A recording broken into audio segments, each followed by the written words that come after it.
साल 2026 में पैसे से जुड़ी हर चीज बदलने वाली है।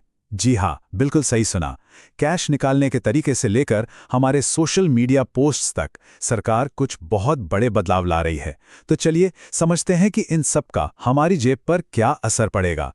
1 अप्रैल 2026 इस तारीख को याद रखेगा, क्योंकि इसी दिन से आरबीआई और फाइनेंस मिनिस्ट्री के नए नियम लागू हो रहे हैं। और अगर कोई सोच रहा है कि अरे सब पहले जैसा ही तो चलेगा, तो शायद वो गलत हैं। बैंकिंग की दुनिया में एक बहुत बड़ा रीसेट होने जा रहा है। तो आज हम किन किन बातों पर गौर करेंगे। सबसे पहले देखेंगे कि कैश को लेकर नए नियम क्या हैं। फिर यह भी समझेंगे कि अब सोशल मीडिया टैक्स विभाग की नज़र में क्यों आ गया है। इसके बाद बचत करने वालों और ट्रेडर्स पर इसका क्या असर पड़ेगा, और हाँ, धोखाधड़ी से बचाने वाले नए अधिकार क्या हैं। और आखिर में हम कुछ सबसे ज़रूरी बातें भी जानेंगे। तो चलिए सबसे पहले बात करते हैं कैश की। अब तक फिजिकल और डिजिटल कैश अलग अलग दुनिया थी, है ना। लेकिन अब ऐसा नहीं है। सरकार कह रही है कि चाहे एटीएम से कार्ड से पैसे निकलें या यूपीआई से, दोनों एक ही बात मानी जाएगी। और इसमें सबसे बड़ा बदलाव क्या है? वो ये है कि अब यूपीआई से एटीएम से जो कैश निकाला जाता है वो भी फ्री मंथली लिमिट में गिना जाएगा। जी हाँ, जो अब तक अनलिमिटेड लगता था ना, अब वो कहानी खत्म। इसे ना एक सीधे से उदाहरण से समझते हैं। मान लीजिए किसी का बैंक महीने में 5 फ्री ट्रांजैक्शंस देता है, ठीक। अब अगर उस व्यक्ति ने 3 बार कार्ड से और 2 बार यूपीआई क्यूआर कोड से कैश निकाल लिया, तो बस 5 ट्रांजैक्शंस पूरे हो गए। मतलब महीने की फ्री लिमिट खत्म। अब यूपीआई से पैसे निकालना अलग से फ्री नहीं गिना जाएगा। और जैसे ही ये फ्री लिमिट खत्म हुई, उसके बाद हर एक्स्ट्रा ट्रांजैक्शन पर लगेंगे 23 रुपए प्लस जीएसटी। तो अगली बार यूपीआई से कैश निकालने से पहले अपनी लिमिट चेक कर लेना एक अच्छा आइडिया होगा। सरकार की नज़र अब बड़े कैश ट्रांजैक्शंस पर भी है।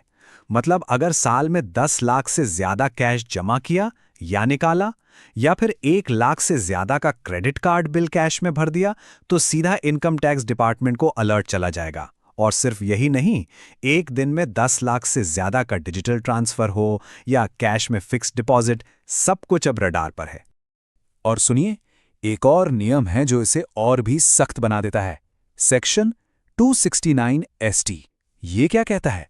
ये कहता है कि कोई भी व्यक्ति किसी दूसरे व्यक्ति से एक दिन में 2 लाख या उससे ज्यादा कैश नहीं ले सकता। और अगर ये नियम तोड़ा तो जुर्माना है पूरे 100%। मतलब अगर 3 लाख कैश लिया तो 3 लाख की पेनल्टी। सोचिए जरा। अच्छा, अब आते हैं अगले बदलाव पर, और ये शायद सबसे ज्यादा हैरान करने वाला है। अब इनकम टैक्स डिपार्टमेंट की नजर सोशल मीडिया प्रोफाइल पर भी रहेगी। जरा सोचिए, किसी ने अपने आईटीआर में सालाना कमाई दिखाई, मान लीजिए 7 लाख रुपए। लेकिन वही इंसान सोशल मीडिया पर 60 लाख की नई चमचमाती कार के साथ फोटो डाल रहा है। अब क्या होगा? टैक्स डिपार्टमेंट उस व्यक्ति के बैंक डेटा को उसके सोशल मीडिया से मिलाएगा। और अगर कमाई और खर्चों में इतना बड़ा अंतर दिखा, तो सीधा नोटिस घर आ सकता है। तो सीधी सी बात है, 2026 से सोशल मीडिया एक तरह का टैक्स डॉक्यूमेंट ही बन जाएगा। मतलब ऑनलाइन कुछ भी पोस्ट करने से पहले ये सोचना पड़ेगा कि क्या ये हमारी घोषित आय से मेल खाता है या नहीं। चलिए अब देखते हैं कि बचत करने वालों और ट्रेडर्स के लिए क्या बदल रहा है। यहाँ कहानी में एक ट्विस्ट है। कुछ लोगों के लिए अच्छी खबर है, तो कुछ के लिए शायद जेब थोड़ी ढीली करनी पड़ सकती है। अच्छी खबर है जीरो बैलेंस अकाउंट होल्डर्स के लिए। अब बैंकों को उन्हें अनलिमिटेड फ्री कैश डिपॉजिट की सुविधा देनी होगी। साथ ही बिना किसी सालाना फीस के डेबिट कार्ड, एक फ्री चेकबुक और यूपीआई एनईएफटी जैसे फ्री डिजिटल पेमेंट्स भी मिलेंगे। और तो और, हर महीने कम से कम 4 बार मुफ्त निकासी तो देनी ही होगी।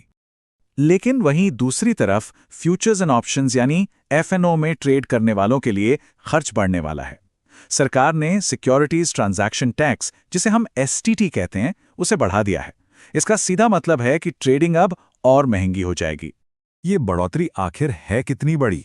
चलिए समझते हैं।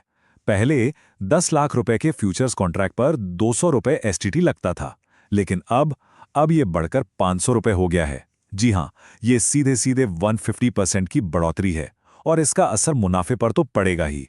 चलिए अब फिर से कुछ अच्छी खबर की बात करते हैं। सरकार ने धोखाधड़ी और उत्पीड़न से बचाने के लिए कुछ बहुत जरूरी नए नियम बनाए हैं, जो आम लोगों के वित्तीय अधिकारों को और भी ज्यादा मजबूत करेंगे। अगर कभी किसी के साथ कोई डिजिटल फ्रॉड होता है, तो ये 5 दिन का समय इसे गांठ बांध लीजिए, क्योंकि 5 दिनों के अंदर अंदर बैंक को रिपोर्ट करना ही होगा। अगर देर हो गई तो मुआवजा मिलना बहुत मुश्किल हो सकता है। तो 50,000 रुपए तक के डिजिटल फ्रॉड पर अब मुआवजा मिल सकता है। करना क्या है, बस 5 दिनों के अंदर रिपोर्ट करना है और 85% तक का मुआवजा यानी ज्यादा से ज्यादा 25,000 रुपए मिल सकते हैं। लेकिन एक बात याद रखने वाली है, ये मौका जिंदगी में सिर्फ एक ही बार मिलेगा। आरबीआई ने लोन रिकवरी एजेंट्स पर भी अब लगाम कस दी है। अब कोई भी एजेंट किसी को शारीरिक या मानसिक रूप से परेशान नहीं कर सकता। वो सिर्फ सुबह 8 बजे से शाम 7 बजे के बीच ही संपर्क कर सकता है। और सबसे बड़ी बात, वो किसी के दोस्तों या रिश्तेदारों को लोन के बारे में बिल्कुल नहीं बता सकता। अगर किसी बैंक ने ये नियम तोड़े तो उस पर भारी जुर्माना लगेगा। तो इन सभी बदलावों का सार क्या है? 2026 के लिए 3 सबसे जरूरी बातें हैं जिन्हें याद रखना ही है। पहली बात, एटीएम लिमिट्स पर ध्यान रखना होगा, क्योंकि अब यूपीआई विड्रॉल्स भी उसी में गिने जाएंगे। दूसरी बात, सोशल मीडिया लाइव और आईटीआर में तालमेल होना चाहिए। और तीसरी और सबसे जरूरी बात, धोखाधड़ी होने पर 5 दिनों के अंदर रिपोर्ट करना जरूरी है, ताकि पैसे सुरक्षित रहें। ये बदलाव वाकई बहुत बड़े हैं।